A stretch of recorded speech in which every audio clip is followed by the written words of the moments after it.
Assalamualaikum warahmatullahi wabarakatuh. Apa kabar adik-adik? Sudah siap belajar fisika hari ini?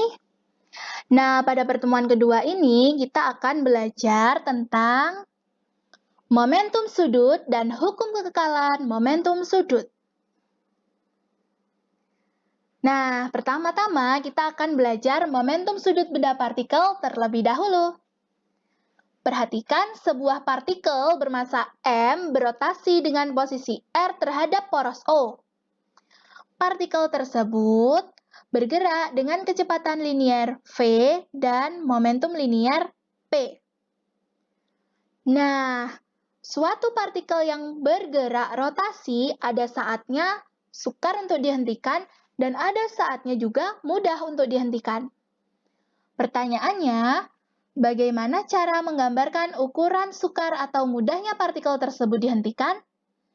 Jawabannya adalah dengan besaran yang dinamakan momentum sudut.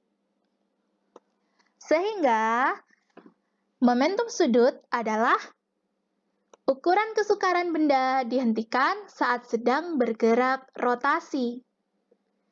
Semakin susah dihentikan suatu benda yang sedang bergerak rotasi, maka nilai momentum sudutnya semakin besar.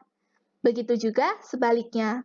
Semakin mudah dihentikan suatu benda yang sedang bergerak rotasi, maka nilai momentum sudutnya semakin kecil. Lalu, bagaimana formula atau persamaan momentum sudutnya? Nah, momentum sudut dilambangkan dengan L besar. Momentum sudut itu sendiri adalah hasil perkalian silang antara vektor posisi dan momentum liniernya.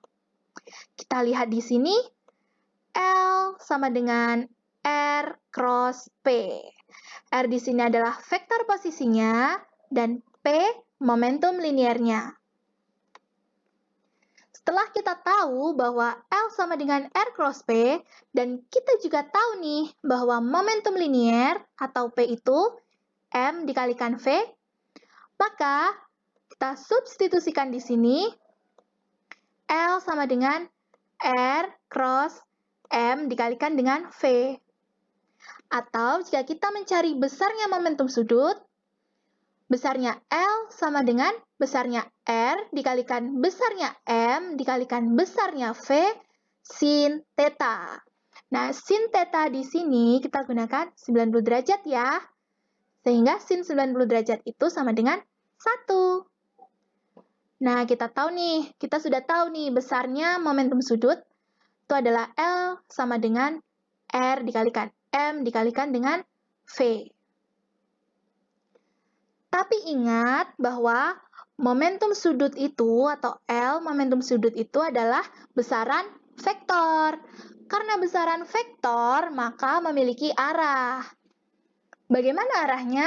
Nah, kita sepakati bahwa ketika bergerak berlawanan arah jarum jam, maka positif ya.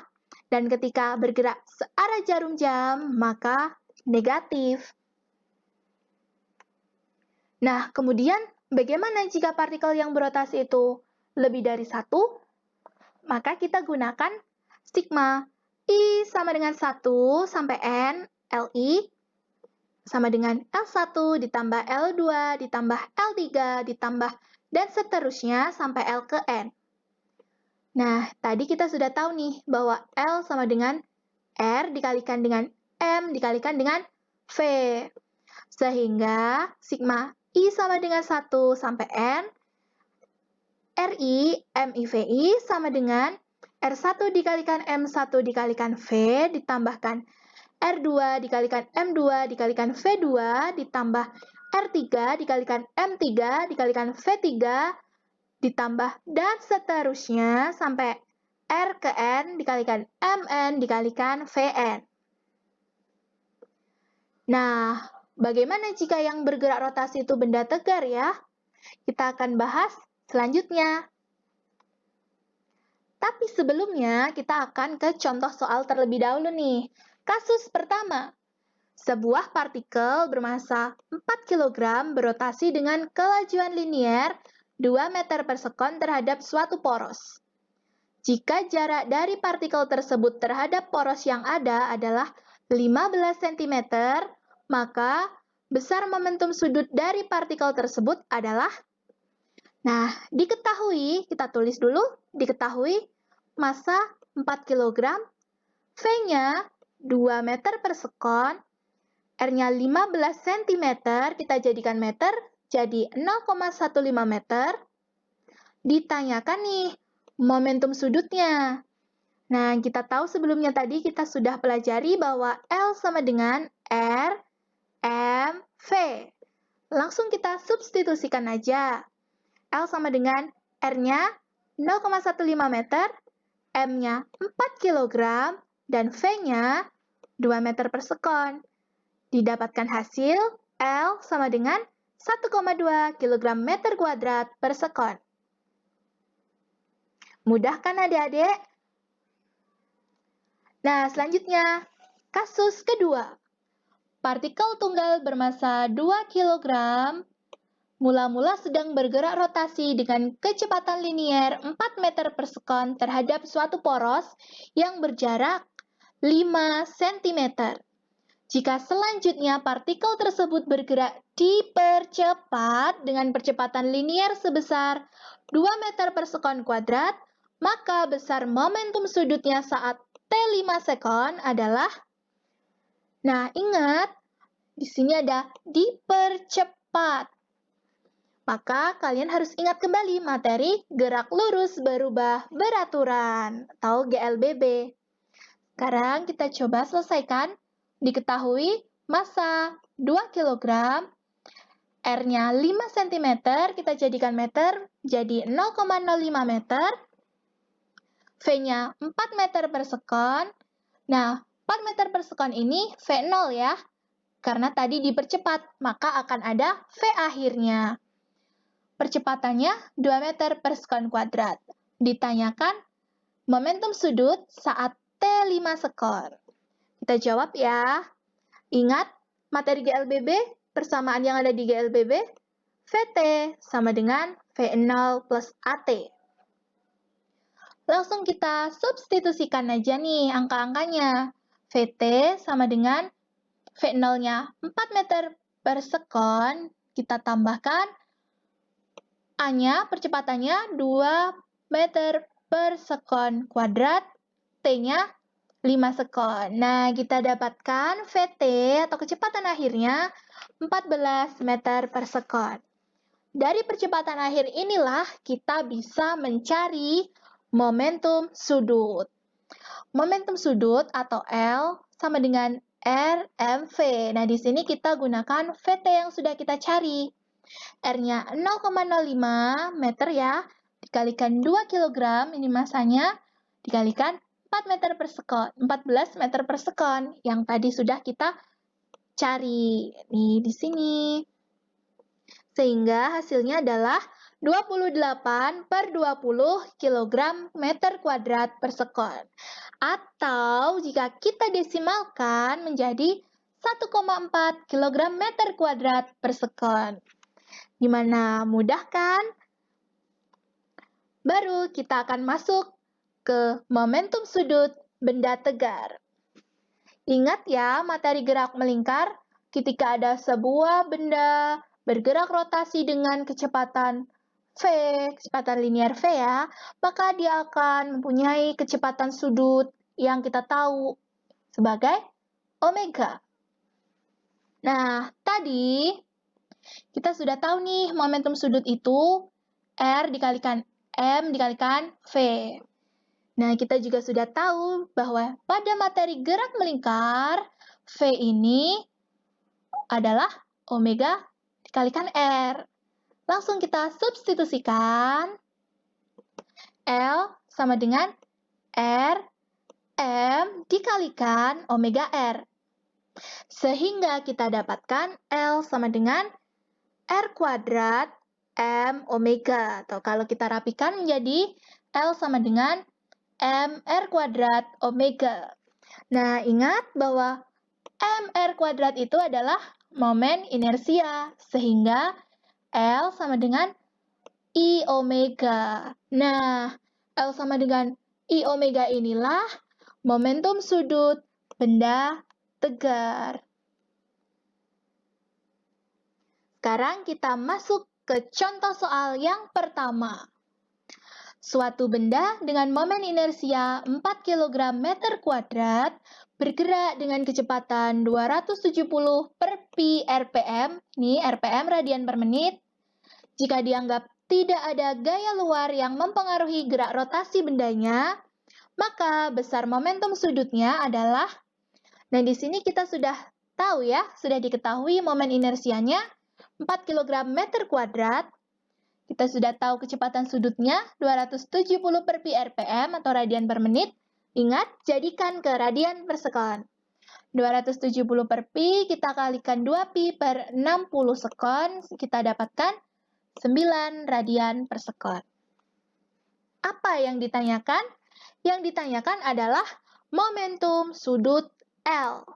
Nah, ingat ya tadi momentum sudut L-nya adalah momen inersia dikalikan omega.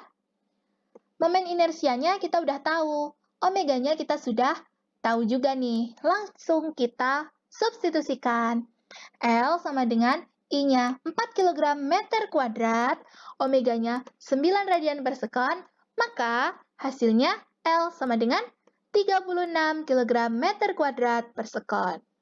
Mudah kan? Selanjutnya, kasus kedua.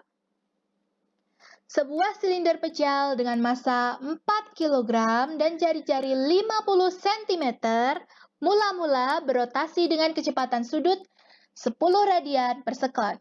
Wah, sudah 10 radian per sekon nih, tidak perlu mengubahnya. Jika selanjutnya silinder pejal tersebut mengalami percepatan sudut sebesar 4 radian per sekon kuadrat, maka momentum sudut dari silinder pejal tersebut pada saat detik ke-10 adalah,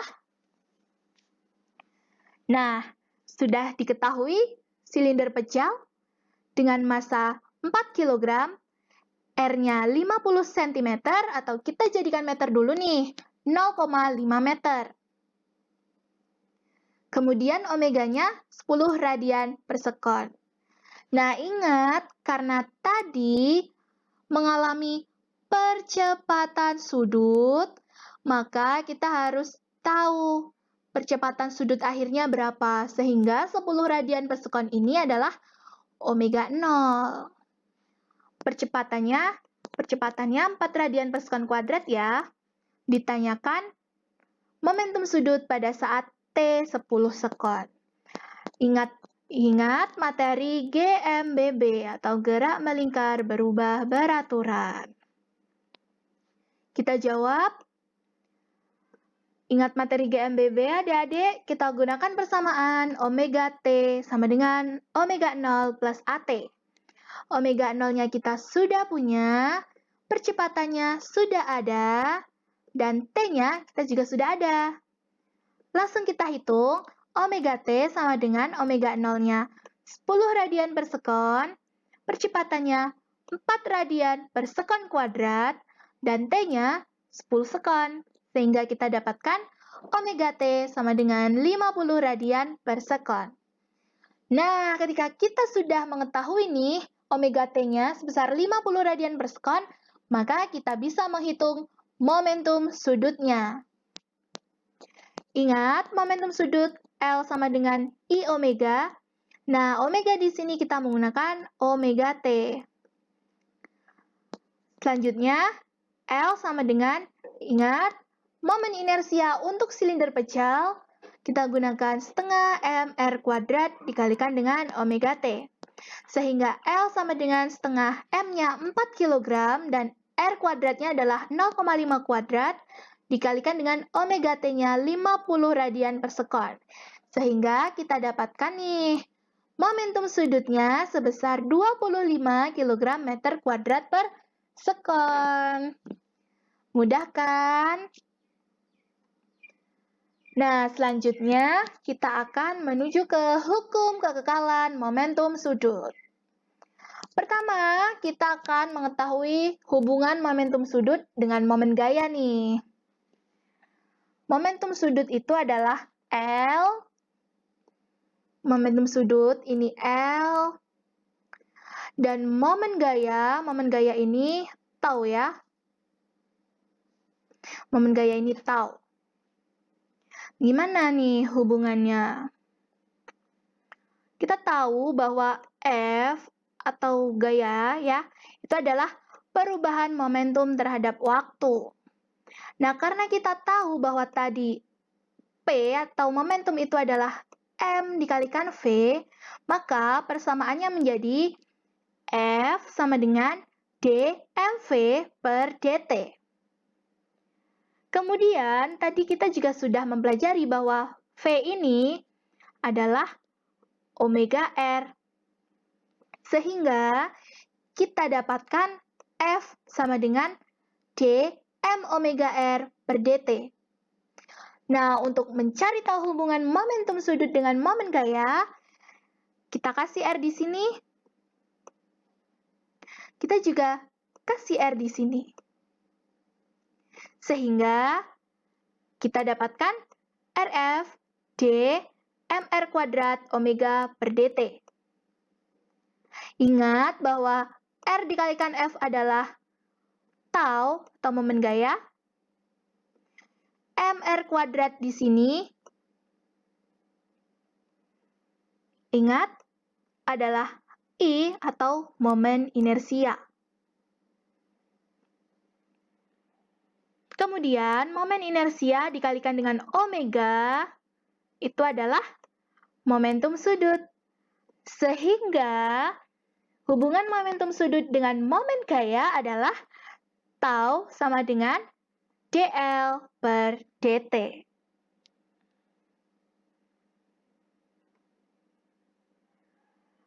Nah, kemudian ketika kita sudah tahu nih, sigma tau sama dengan dl per dt atau perubahan momentum sudut terhadap waktu. Nih, kita tahu bahwa ini adalah hukum 2 Newton untuk gerak rotasi. Ketika momen gaya total yang bekerja pada suatu sistem akan sama dengan perubahan momentum sudut total sistem terhadap waktu. Nah, kapan momentum sudut itu dikatakan kekal? Kita lihat dulu nih hukum kekekalan momentum linier.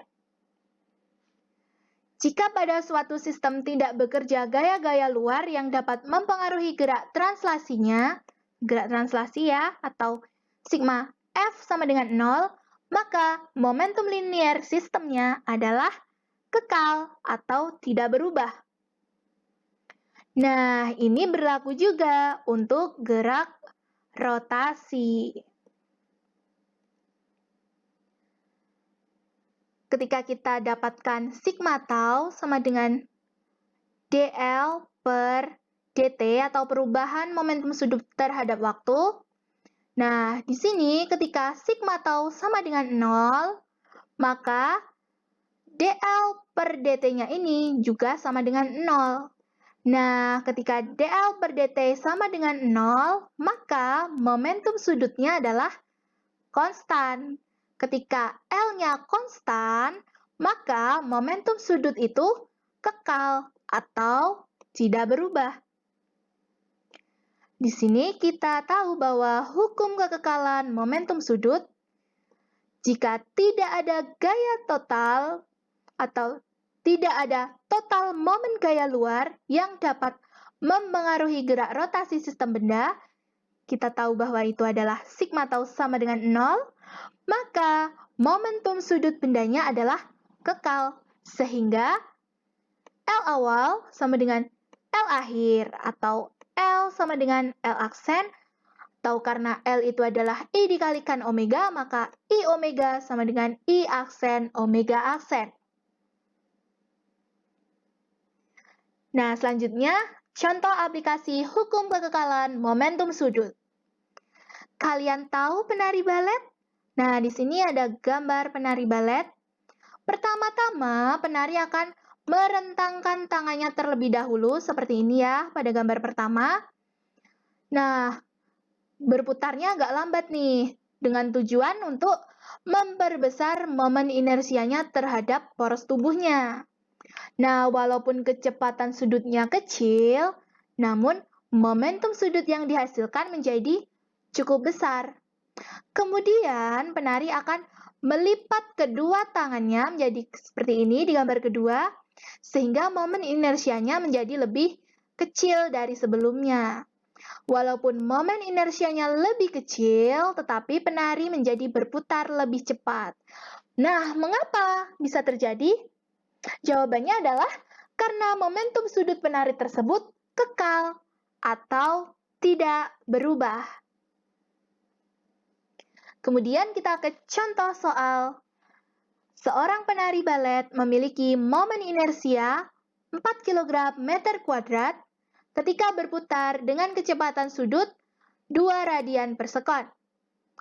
Ketika kedua lengannya merapat ke tubuh, momen inersianya menjadi 2,5 kg meter kuadrat. Berapakah kecepatan sudut penari balet saat itu? Nah, di sini sudah diketahui I1-nya 4 kg meter kuadrat. Sudah diketahui juga omega 1 2 radian per sekon. Sudah diketahui juga I2 2,5 kg meter kuadrat. Yang ditanyakan adalah kecepatan penari balet saat itu atau omega 2. Nah, ingat hukum kekekalan momentum sudut di mana L awal sama dengan L akhir. Di sini kita gunakan L1 sama dengan L2 ya. Nah, sehingga menjadi I1 omega 1 sama dengan I2 omega 2. Untuk mencari omega 2, kita gunakan I1 omega 1 per I2. I1-nya kita sudah punya 4 kg meter kuadrat, omega 1-nya 2 radian per sekon, dan I2-nya 2,5 kg meter kuadrat. Sehingga kita dapatkan hasil 3,2 radian per sekon. Nah, jadi kecepatan sudut penari balet saat itu adalah 3,2 radian per sekon. Nah, gimana adik-adik? Mudah kan untuk dipahami? Nah, cukup sekian pelajaran fisika pada pertemuan kedua hari ini ya. Selamat belajar, selamat mengerjakan tugas, dan tetap semangat. Wassalamualaikum warahmatullahi wabarakatuh.